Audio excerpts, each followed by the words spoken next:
बोलिए श्री सदगुरु महाराज जी की जय। सच्चे दरबार की जय। उमापति महादेव की जय। श्री कृष्ण बलदेव की जय। प्रिय भगवत प्रेमियों, हमेशा की तरह आज भी प्रभु की अनुकंपा से आपके मध्य उपस्थित होने का सुंदर अवसर प्रभु प्रदान कर रहे हैं। आज फिर नए विचारों को लेकर के, सत्संग विचारों को लेकर के आपके मध्य उपस्थित होने का गौरव प्रभु ने दिया है। भाइयों बहनों, जीवन बड़ा अनमोल है, क्षणभंगुर भी है। इस जीवन के विषय में बहुत सारी बातें कही गई हैं और सबसे बड़ी बात है कि इस जीवन में अनिश्चितता हमेशा बनी रहती है। अगर इस जीवन में कुछ निश्चित है तो वो मृत्यु है। आप कितना जिएंगे ये कहा नहीं जा सकता है, क्योंकि परमात्मा ने आपसे भविष्य छुपा के रखा। परमात्मा ने आपसे भविष्य अपने हाथों में रखा है, छुपा के रखा है। और अक्सरा जनमानस में ये चीजें देखी जाती हैं कि जिस चीज को भगवान ने आपसे छुपाया है, आप उसी को उजागर करना चाहते हैं। अक्सर लोग हमारे पास भी आकर के, अरे महाराज हमारे भविष्य में क्या है बताओ। या अक्सर आप ज्योतिषों के पास जाते हैं, ज्योतिषों के पास जा करके आप इस प्रकार की चर्चा आप करते हैं कि आप हमें हमारा भविष्य बताएं। तो आज भी किसी भक्त ने ऐसा एक मैसेज मुझसे किया, तो मैंने सोचा क्यों ना आज इसी पे थोड़ी चर्चा की जाए। अपना भविष्य, भाइयों बहनों, आप जानते हैं कि हर चीज कर्मों पे निर्धारित होती है। भगवान राम जी रामायण के अंदर में आता है, एक बड़ी सुंदर पंक्ति उन्होंने कही है कि कर्म को आधार बनाते हुए इस सृष्टि की रचना की गई। कर्म प्रधान विश्व रच राखा, जो जस करे तस फल चाखा। किस कर्मों को प्रधानता रखते हुए सृष्टि का निर्माण रचना किया गया, और इसमें आपके कर्म निर्धारित करते हैं आपका भूतकाल, आपका भविष्य काल, आपका वर्तमान। लेकिन फिर भी ये चीजें जानने के बाद भी लोगों के अंदर एक उत्सुकता बनी रहती कि हमारा भविष्य क्या है। अक्सर लोग जाते हैं, भविष्य की चर्चा होती है, पता नहीं हमारे भविष्य में क्या होगा। तो पता तो किसे भी नहीं है। आप आज अपने वर्तमान को सुधारिए, आपका भविष्य ठीक हो जाएगा। गुरु महाराज जी अक्सर ये बात समझाते हैं। महाराज जी कहते ना आपके हाथ में भूतकाल है, ना आपके हाथ में भविष्य है, आपके हाथ में वर्तमान है। और इसे आप इस प्रकार से व्यतीत कीजिए कि आपको आपका भविष्य सुनहरा हो जाए। इसी संदर्भ में एक जगह और महाराज जी ने समझाया। महाराज जी ने कहा कि भगवान ने आपको भाग्य दिया है, ईश्वर ने आपको सिर्फ भाग्य प्रदान किया है। इस भाग्य को दुर्भाग्य में आप बदल सकते हैं, इस भाग्य को सौभाग्य में आप बदल सकते हैं। दोनों चीजें आप कर सकते हैं। अब आप कहेंगे कि भाग्य, सौभाग्य, दुर्भाग्य ये क्या बात है। हाँ, आप सत्संग सुनेंगे, आप अच्छे कर्म करेंगे तो आपका जो भाग्य है माने भविष्य है, वो सौभाग्य में परिवर्तित माने अच्छा भविष्य हो जाएगा। लेकिन आप इसका जीवन को प्राप्त करके ऐसे गलत हरकतों में फंस जाएंगे तो आपका जीवन नरक बन सकता है, और बन सकता क्या, बनता है। और अपने जीवन को आप दुर्गति कर बैठते हैं। इसलिए भाइयों बहनों, दुर्भाग्यशाली हो जाते हैं। तो वे जो वर्तमान है आपको कर्म करने की स्वतंत्रता देता है। आप इस वर्तमान में ऐसे कर्म कीजिए कि आपको भविष्य में पछताना ना पड़े। लेकिन आप इस वर्तमान का समय कर्म न करने में के बजाय सोचने में ज्यादा व्यस्त व्यतीत करते हैं। और जो लोग सोचते हैं उनको मानसिक प्रकार के रोग अधिक हावी होते हैं। अक्सर मैंने ये चीजें नोटिस की है, लोगों को देखा है। जिन लोगों को कर्म से ज्यादा सोचने की बीमारी है, सोचने की आदत है, तो वो लोग ज्यादा परेशान होते हैं और परेशान करते भी हैं। इसलिए सोचो कम। हमारे महापुरुषों ने कहा कि सोचो नहीं, चिंतन करो। केवल बिना कारण का सोचना भी आपका जो है मुसीबत बन जाता है। चिंतन जरूर करना चाहिए, चिंतनशील जरूर होना चाहिए, लेकिन सारा समय हम सोचने और चिंतन में ना बिता दें। कर्मों भी कुछ करने पड़ेंगे, कुछ सत्कर्म हमको करने पड़ेंगे, जिस कारण हमारा भविष्य ठीक हो जाए। हमारा भूतकाल की कालिमा भी छट जाए, क्योंकि जन्म जन्म की मल लागी मन काला भ्या, जन्मों जन्मों की मैल के कारण मन काला भ्या हो रखा है। इसे उज्जवल करना है, इसे निर्मल करना है। ये तभी हो सकता है जब अपने कर्मों को हम सुंदर बनाएंगे, अपने कर्मों को हम महान बनाएंगे, जिससे हमारा भविष्य सुंदर होगा। कोई कहे कि कोई मंत्र कर देने से, मंत्र जप लेने से आपका भविष्य ठीक हो जाएगा, तो भाइयों बहनों, ये इसकी इजाजत ना हमारे धार्मिक ग्रंथों में दी गई है, ना ऐसा कहीं जिक्र आता है। हाँ, ये जरूर आता है कि गुरु के आशीर्वाद से, संतों के आशीर्वाद से बिगड़ा हुआ भविष्य बन जाता है, दुर्गति सदगति में परिणित हो जाती है। पर इसके लिए भी आपको कुछ ना कुछ ऐसे कार्य करने होते हैं कि आपका जीवन भविष्य ठीक हो जाए। भाइयों बहनों, वर्तमान में अक्सर लोग, अब इसको अन्यथा नहीं लेंगे, भविष्य को लेकर चिंतित रहते हैं और वर्तमान में कुछ करना नहीं चाहते। भाइयों बहनों, वर्तमान में जो आप करते हैं वो आपका भविष्य बन जाता है। इसलिए वर्तमान पे ध्यान देना जरूरी है। आज आप क्या कर सकते हैं, आज आपका जीवन चर्या कैसी है, आपकी दिनचर्या कैसी है, आप किस प्रकार से कर्म करते हैं, और कर्म के साथ साथ आपकी सोच विचार उस कर्म के प्रति कैसी है, निष्ठा कैसी है। ये सभी चीजें आपको भविष्य में एक सुंदर भविष्य आपको देती है। इसकी बजाय अगर आप सिर्फ सोचने में व्यस्त रहे, निंदा चुगली में व्यस्त रहे, आप सिर्फ दूसरे की टांग खींचने में व्यस्त रहे या बुराइयों में लिप्त रहे, तो आपका भविष्य आप स्वयं समझ सकते हैं। आपको फिर ईश्वर भी बचा नहीं पाएगा। रावण का उदाहरण हमारे सामने है। रावण 6 शास्त्रों का ज्ञाता, 4 वेदों का ज्ञाता कहा जाता उसे, और तमाम अस्त्र शस्त्र का ज्ञाता, पुष्पक विमान उसके पास था, सोने की लंका थी, लेकिन भविष्य उसने गड़बड़ कर लिया, भविष्य खराब कर लिया। क्यों?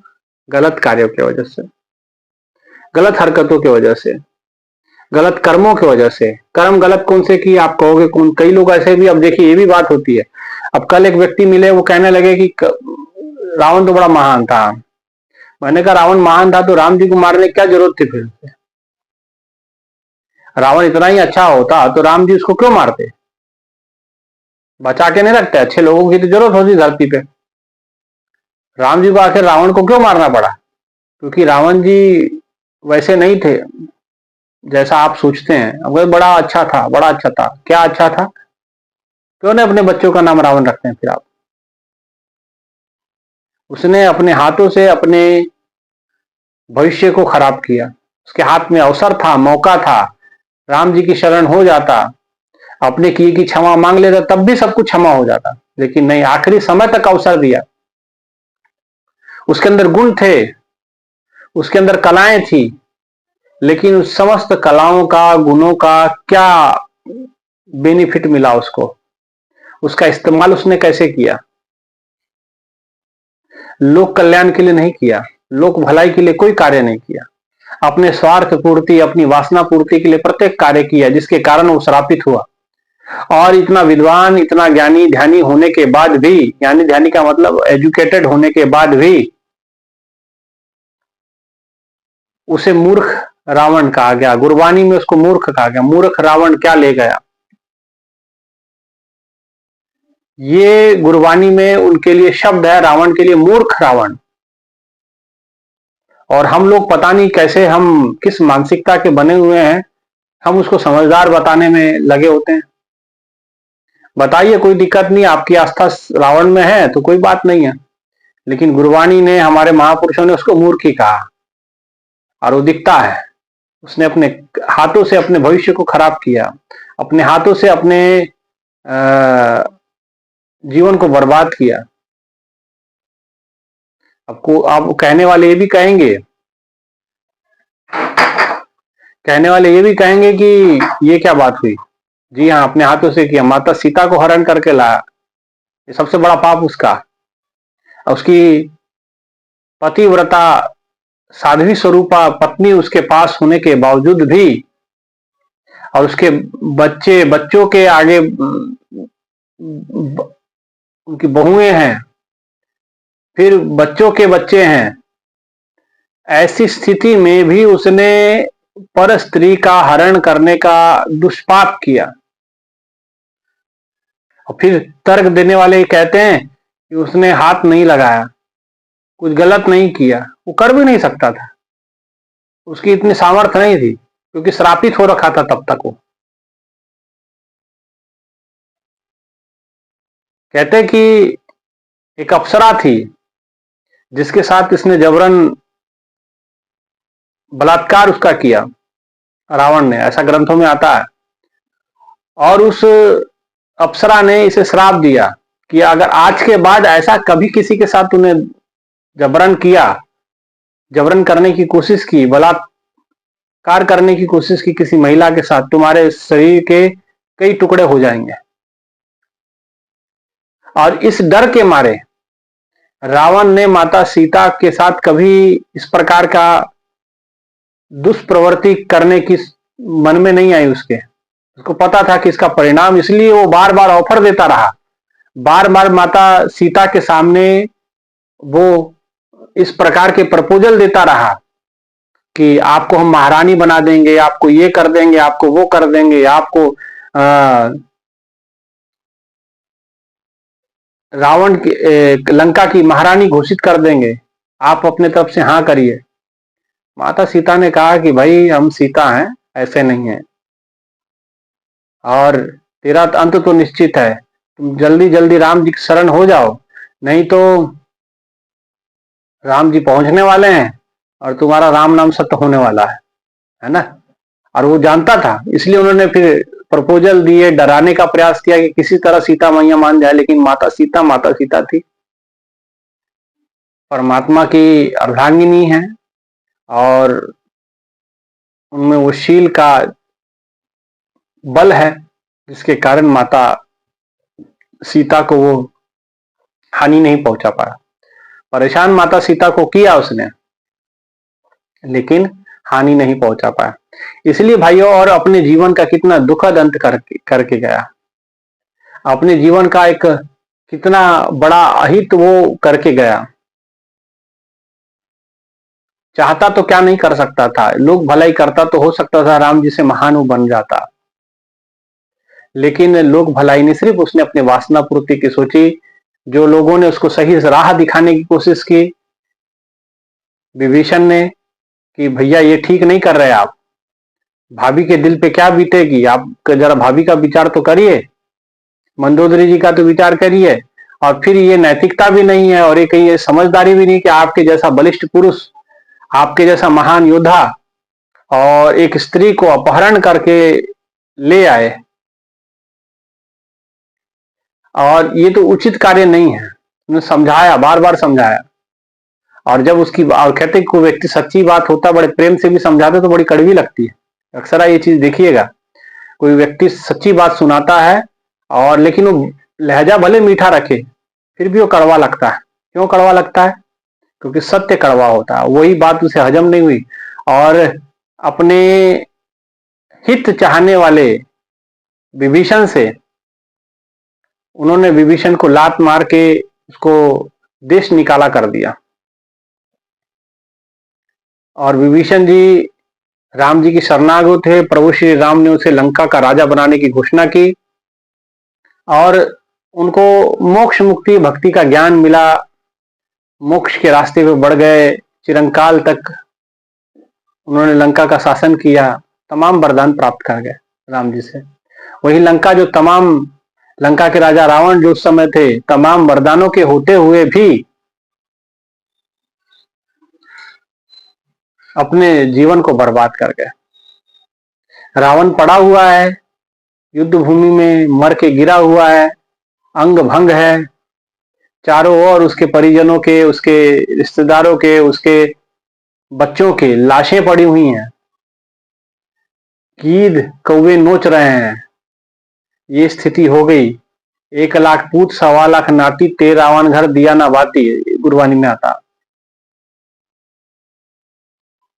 कोई इसीलिए भविष्य आपके अपने हाथों में होता है। आप आज अपना आप को ठीक करिए, भविष्य अपने आप ठीक हो जाएगा। कहीं आप भविष्य की चिंता करते करते करते करते आज का समय भी ना गंवा लें। इसलिए भविष्य की चिंता नहीं, चिंतन करना है। भविष्य के विषय में सोचना नहीं है। आज अच्छे कर्म करने, आपका भविष्य ठीक हो जाएगा। आज आप अच्छे कीजिए, अच्छा कीजिए, आपका भविष्य अच्छा होगा। ठीक है, भक्ति का पथ है, सच्चाई का मार्ग कठिन होता है, परेशानियां दिक्कत आती हैं, लेकिन अगर प्रभु का साथ हमारे साथ है तो फिर क्या होता है कि दुख दुख महसूस नहीं होते, कष्ट कष्ट महसूस नहीं होते। माता सीता ने ऐसा नहीं कि पेड़ों के नीचे कोई वो 8-10 महीने बिताए हैं। लंका में जब रही तो उसे अशोक वृक्ष के नीचे रखा गया, अशोक वाटिका में, क्षमा कीजिए, अशोक वाटिका में रखा गया। अशोक वाटिका, अशोक का अर्थ होता है जहां शोक ना हो, जहां कोई दुख ना हो।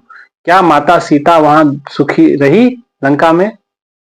क्योंकि राम के बिना सीता मैया दुखी रहेगी। और राम जी साथ में थे, वन में दर दर कंदमूल खा के वो सुखी थी। ऐसा कहीं जिक्र नहीं आता कि माता सीता राम जी के साथ रही हो और पत्थरों पे सोई हो, कांटों पे चली, पत्थरों पे चली, नंगे पांव चली। भयंकर भयंकर असुरों ने प्रहार किया, लेकिन माता सीता ने उनके आंखों की और उनके चेहरे की मुस्कुराहट कभी नहीं गई, क्योंकि राम साथ में थे। उनके मन का आनंद कभी खत्म नहीं हुआ, क्योंकि राम साथ में थे। और रावण की लंका में सब कुछ साधन संपन्नता है, लेकिन वहां राम नहीं है। और जहां राम नहीं है तो वहां आप कैसे सुखी हो सकते हैं?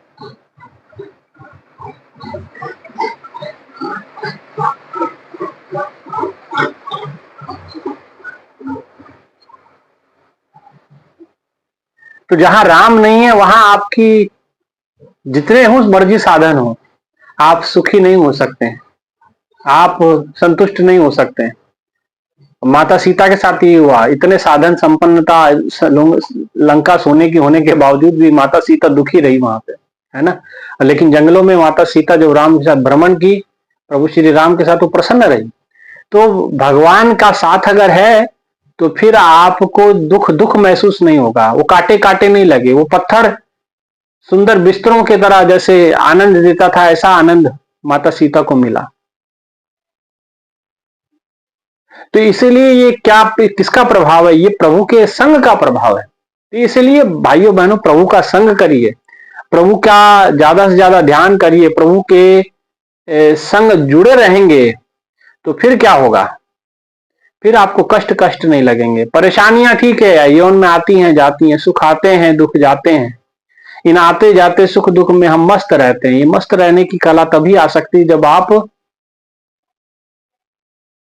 प्रभु का संग करना सीख जाएंगे, प्रभु के को अपना अंग सदा अंगे संगे मानना सीख लेंगे। इसलिए भाइयों बहनों, अपने कर्मों पे ध्यान देने की आवश्यकता है।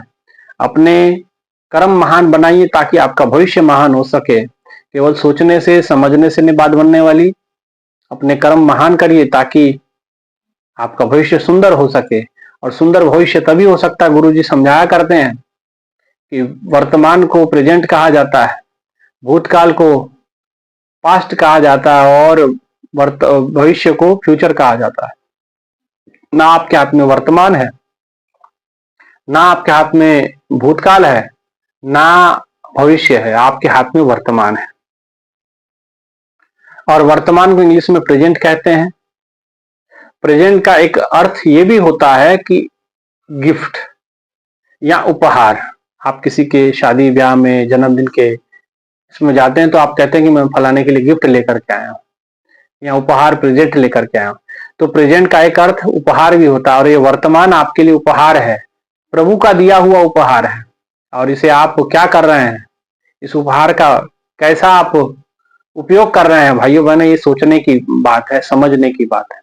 इसलिए आप इस समय को व्यर्थ ना करें, वर्तमान में अच्छे कर्म करें। ये उपहार परमात्मा ने दिया है, प्रेजेंट आपको दिया है, इस उपहार का इस्तेमाल आप अपना भविष्य सुंदर करने को कैसे कर सकते हैं। इसलिए सुंदर कर्म, कर्मों की प्रधानता रखते हुए सृष्टि की रचना हुई है।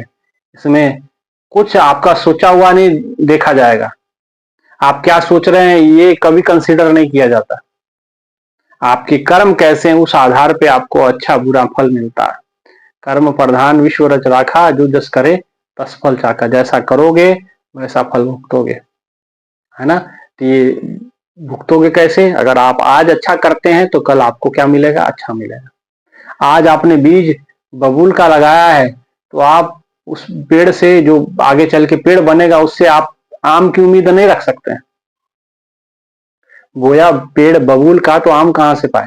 आपने पेड़ बीज लगाया है आम का या बबूल का, तो बबूल से आम तो निकलेंगे नहीं, वहां से कांटे निकलेंगे। अगर बीज आपने कांटेदार पेड़ का डाला है तो आपको वहां फल नहीं मिलने वाले, फूल नहीं मिलने वाले, तो निश्चित रहिए आपको कांटे चुभेंगे। आज आप बुरा कर रहे हैं। कई लोग ये भी बात कहते हैं, अब एक बात ये भी साथ के साथ इसको क्लियर कर दें। कई लोग कहते हैं कि कई लोग इतने बुरे कर्म करते हैं, सही बात है, परंतु उनका भविष्य तो सुंदर दिखाई देता है। आज आपको सुंदर दिखाई देता है ना, भविष्य में क्या होगा ये तो आपको नहीं पता अभी। और बोले उनको सजा, उनको फल बुरा बुरा उनके साथ क्यों नहीं हो रहा, क्योंकि उनके पुण्य बाकी है। क्योंकि ये कर्मों का सिलसिला कुछ इस प्रकार से चलता है। तब इस पे विस्तार पे चर्चा हम करेंगे, लेकिन समझने के लिए छोटी सी बात मैं आपको बता दूं कि कर्मों का सिलसिला कुछ इस प्रकार से होता है कि जब तक आपके पुण्यों का, कबीरदास जी कहते जब तक तेरे पुण्यों का है भंडार तब तक सब कुछ माफ है, किए जा गुनाह हजार। जब तक आपके पुण्यों का भंडार होता है तब तक आपकी सब चीजें क्षमा आपको लगती हैं कि कुछ आपको फल नहीं मिल रहा, कुछ सजा नहीं मिल रही। लेकिन जैसे पुण्य खत्म हुआ और आपको सजा मिलनी प्रारंभ हो जाएंगे। इसलिए आप चिंता ना करें, वो अगर बुरा कर रहे हैं तो उसका फल भी बुरा उनको मिलेगा। आज नहीं मिलेगा, कल मिलेगा, कल नहीं परसों मिलेगा, लेकिन मिलेगा जरूर। इसलिए आप इस तरफ से निश्चिंत रहे कि लोग बुरा करते जा रहे हैं, उसको पता नहीं उनका भविष्य कैसे इतना अच्छा होता जा रहा। अच्छा नहीं है, भविष्य तो बुरा ही है, लेकिन जब तक पुण्यों का प्रभाव है, पिछले जन्मों के या इस जन्म के कुछ पुण्य है जिसके कारण से जिनको अच्छा मिल रहा है, जिसमें पुण्य खत्म हो गया तो उनके साथ भी दुख, ये दुर्गति उनकी होने शुरू हो जाएगी। इसलिए आप निश्चिंत रहे, आप अपने कर्म पे ध्यान दें, अच्छे कर्म करें, अच्छे विचार रखें, अच्छी सोच रखें, अच्छा चिंतन करें। अच्छे कर्म करेंगे, साधना सुमरन करेंगे, किसी का अहित नहीं करेंगे, अपने स्वार्थ से ऊपर उठ करके परहित के लिए, परमार्थ के लिए कार्य करेंगे, तो निश्चिंत आपका भविष्य सुंदर और सुनहरा होगा। यही गुरु महाराज जी समझाते हैं कि आपका, भगवान ने आपको भाग्य दिया है, भाग्य से आप दुर्भाग्य की ओर जाते हैं कि भाग्य से आप सौभाग्य की ओर जाते हैं, ये निर्भर आप पे करता है, आपके कर्मों पे करता है, आपकी कर्मशीलता पे करता है। ठीक है, तो आप कैसे कर्म करते हैं इस पे निर्भर करता है कि आप सौभाग्यशाली बने या दुर्भाग्यशाली बने। ठीक है, तो यही विचार है। इसलिए कर्मों को महान बनाए ताकि आपका भविष्य सुंदर रहे। भविष्य की चिंता नहीं, किसी ज्योतिषी और ज्योतिषी के पास जाने की जरूरत नहीं होती कि भविष्य कैसा है। वो कोई भगवान नहीं है, है ना, वो भी आपकी तरह साधारण इंसान है, और वो एक आकलन करता है, उस आकलन के आधार पे वो कहता है बात। लेकिन असल में कर्मों को प्रधानता रखते हुए जीवन की सारी घटनाएं घटती हैं और कर्मों के हिसाब से सब कुछ होता है। इसलिए कहा गया कर्म प्रधान विश्व रच राखा, जो जस करे तस फल चाखा। जो जैसा करेगा वैसा भरेगा। ठीक है, इतना ही करते हुए विचारों को विराम। एक जोरदार जय घोष। विचार अच्छे लगे हो तो जरूर आप इस सत्संग विचारों को सुने, शेयर करें और चैनल को सब्सक्राइब करें। बोलिए श्री सद्गुरु महाराज जी की जय, सच्चे दरबार की जय, उमापति महादेव की जय। धन्यवाद।